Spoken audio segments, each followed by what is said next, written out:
Assalamualaikum warahmatullahi wabarakatuh. Halo semua, ayo belajar kimia dengan Bu Dona.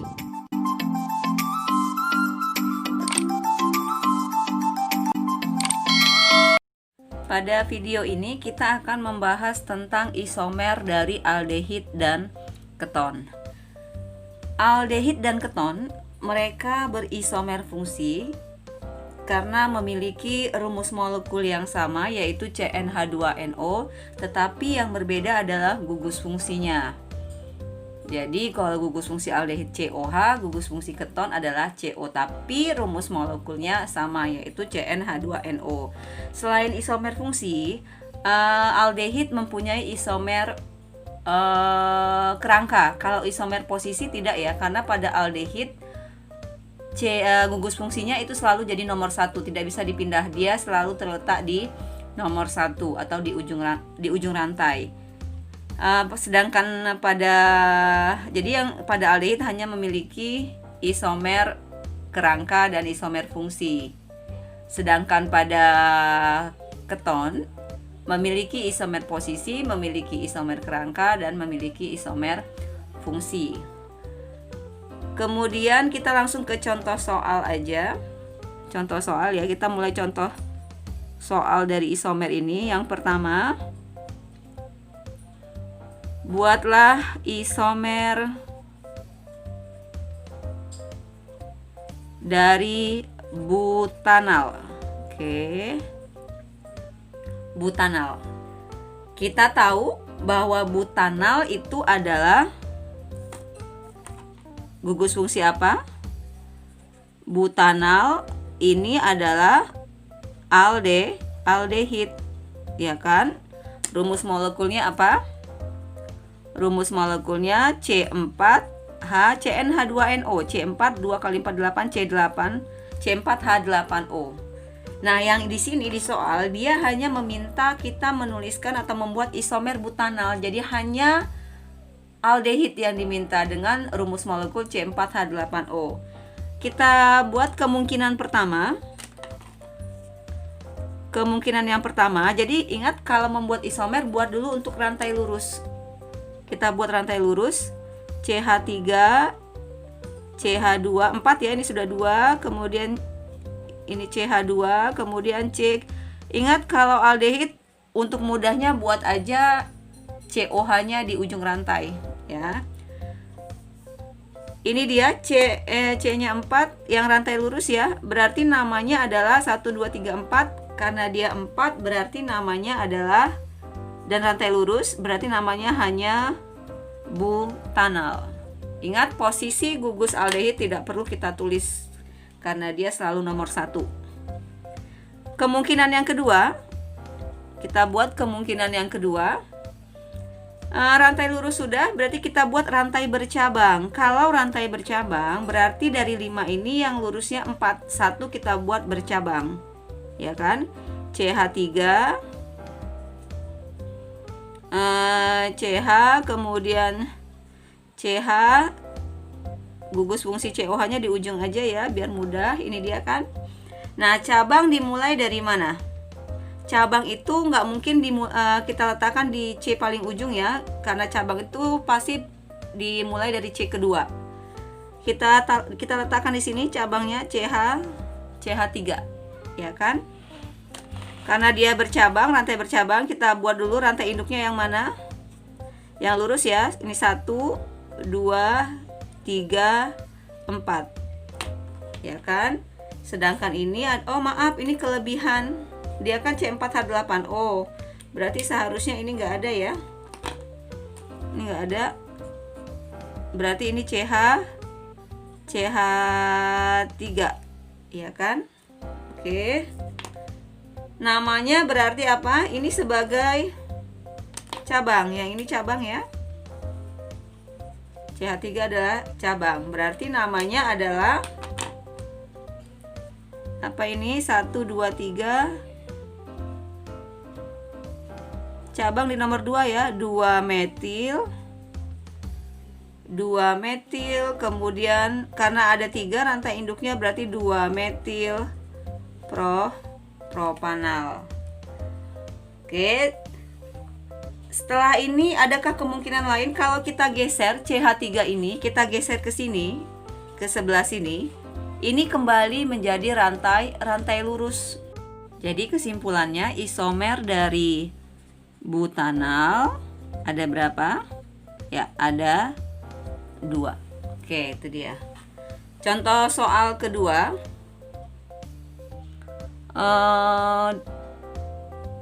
Buatlah isomer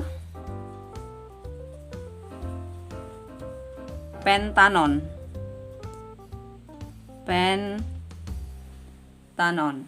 Oke.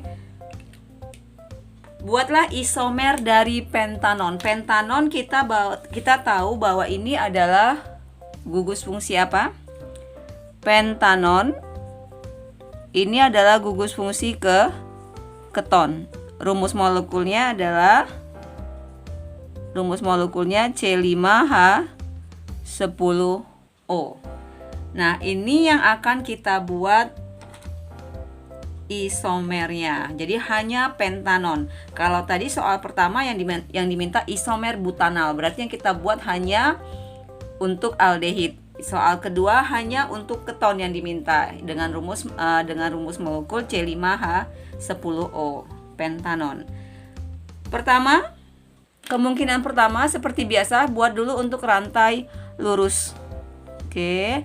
Kalau rantai lurus, ingat pentanon, keton itu kan diapit, gugus fungsinya diapit oleh 2 R, C, O, kemudian R. Jadi dia diapit oleh 2 R. Sekarang ada 5 C-nya.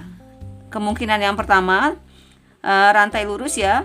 1 CH, kemudian 4, 5. Ini CH, kemudian CH. Sekarang karena CO-nya diapit oleh 2R, berarti CO itu nggak mungkin terletak di ujung. Kita mulai dari C kedua ya, dari sini. CO. Oke, kita lengkapi. Ini CH3. Ini sudah lengkap. Ini CH2, CH3. Nah, inilah dia kemungkinan pertama dari pentanon isomernya. Namanya apa ini? Seperti biasa memberi nama gugus fungsinya, gugus ketonnya kita beri nomor. Kita beri nomor dulu 1 2 3 4 5. Oke, karena dia rantai lurus langsung ke gugus ketonnya terletak di C keberapa? Kedua. Berarti namanya adalah 2 karena 5 pentana jadi pentanon. 2 pentanon. Sekarang kita lihat kemungkinan kedua. Ya, caranya buat dulu untuk rantai lurus. Yang bisa kita pindahkan apanya sekarang? Ya, gugus fungsinya bisa kita pindahkan ke C yang ketiga, ke C yang di sebelahnya. Berarti seperti ini ya, tetap dengan rantai lurus. CH3, kemudian CH2. Nah, di sini gugus ketonnya. Oke, kemudian ini CH2, CH3, ya kan? Kemudian kita beri nomor sama dari kiri ke kanan, dia mendapat nomor 3 ya, gugus ketonnya. Jadi terserah dari kiri atau dari kanan, ibu dari kiri. 4, 5. Oke, kita beri namanya. Gugus ketonnya terletak di nomor berapa? Nomor 3. Berarti namanya adalah 3 pentanon. Oke. Sekarang kemungkinan selanjutnya. Masih bisa nggak kita geser CO-nya? Kalau kita pindahkan ke sini, ini namanya sama dengan yang mana? 2 pentanon, karena nomor kalau kita pindahkan ke sini, nomor sudah dimulai dari kanan lagi ya. Jadi sama dengan 2 pentanon. Berarti untuk rantai lurus selesai, nggak ada lagi kemungkinan yang bisa kita buat. Selesai lurus berarti kita buat rantai bercabang. Kalau bercabang berarti kan yang lurusnya ada 4. Ya kan? CH, kemudian CH3. Ini lurusnya. Posisi ketonnya terletak di C kedua. Ya kan? Ingat, keton itu diapit oleh 2R. Jadi dia nggak mungkin di C pertama. Cabang di mana? Oke, cabang di... Mungkinkah kita letakkan cabang di sini? Nggak mungkin ya kalau kita letakkan di sini berarti dia menjadi rantai lurus. Ya, berarti cabang di sini. CH3. Oke, kita lihat namanya apa? Kita beri nomor dulu. Ini rantai lurusnya. Ya kan? Kita beri nomor. Nomor dimulai dari kiri kanan. Ya, yang paling dekat dengan gugus keton dari kiri ya. 1, 2, 3, 4. Ini adalah cabang. Berarti namanya adalah apa namanya ini? Metilnya dulu. Metilnya terletak di nomor berapa? 3 ya. Berarti 3 metil. 3 metil. Kemudian baru gugus ketonnya terletak di nomor 2. 2. Ada berapa ini yang lurusnya? Rantai induknya ada 4, berarti butana jadi butanon. Butanon. Nah, sekarang ada nggak kemungkinan lainnya? Bisa kita geser nggak cabangnya? Nggak bisa ya kita geser ya. Kalau kita geser ke sini ke rantai lurus, atau gugus ketonnya kita pindahkan ke sini. Kalau kita pindahkan ke sebelahnya ya kembali ini sama dengan nomornya dimulai dari kanan. Kemudian kalau di sini itu lebih tangannya. Kalau ketonnya kita letakkan di sini, kemudian cabang di bawahnya tangannya sudah berlebih. Jadi sepertinya tidak ada kemungkinan lain yang bisa kita buat isomernya. Jadi dapat kita simpulkan isomer siapa tadi? Isomer pentanon ada 3. Nah, ini dia. Soal ketiga. Oke, sekarang soal ketiga. Soal ketiga, buatlah isomer dari C berapa ya? C4H8O.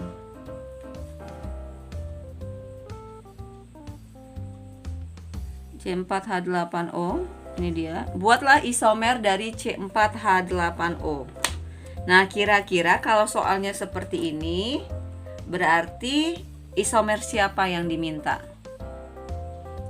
Ya, C4H8O ini adalah isomernya miliknya siapa? C4H8O miliknya aldehid, kemudian ke keton, ya kan? Miliknya aldehid dan keton. Ini kan memenuhi rumus molekul CnH2nO.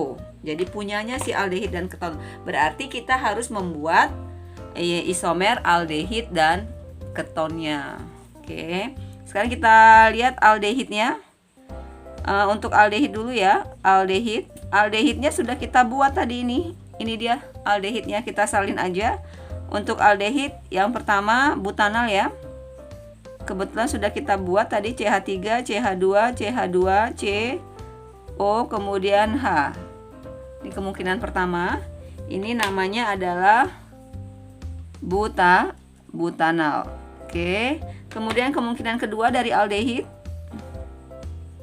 adalah rantai bercabang C, kemudian O, kemudian H. Ini namanya adalah ini kita buat bercabang ya, CH3.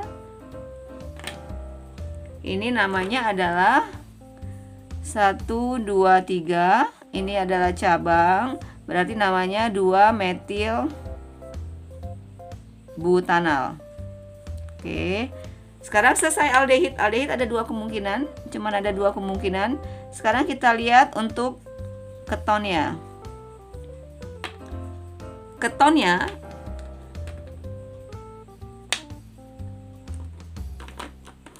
ini aldehid,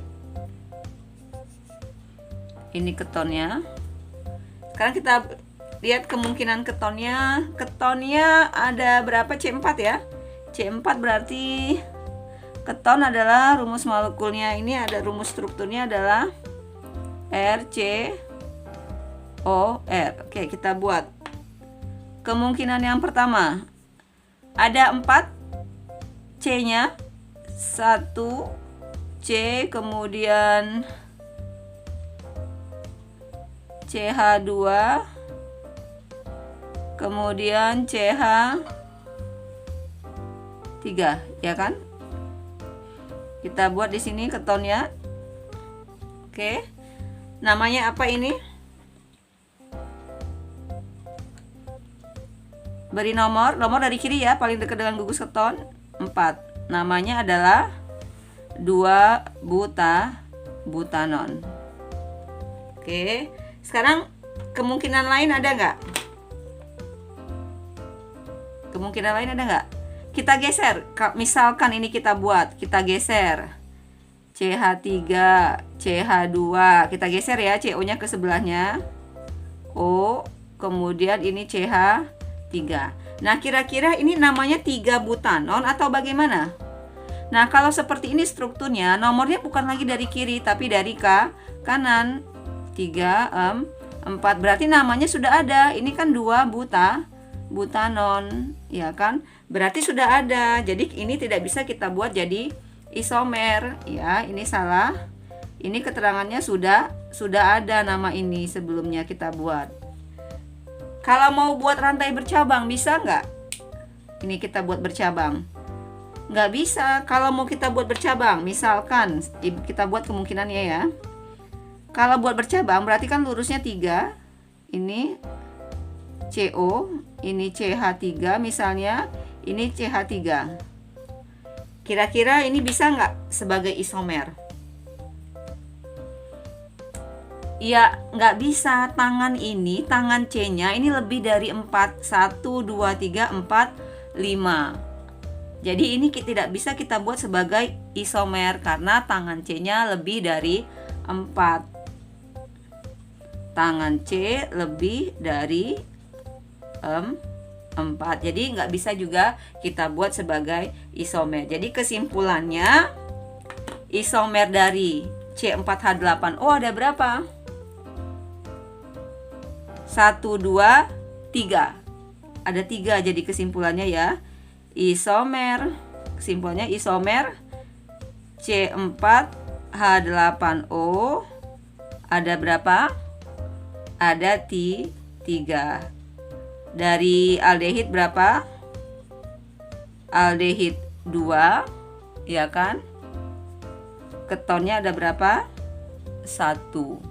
Nah, inilah dia isomer dari C4H8O.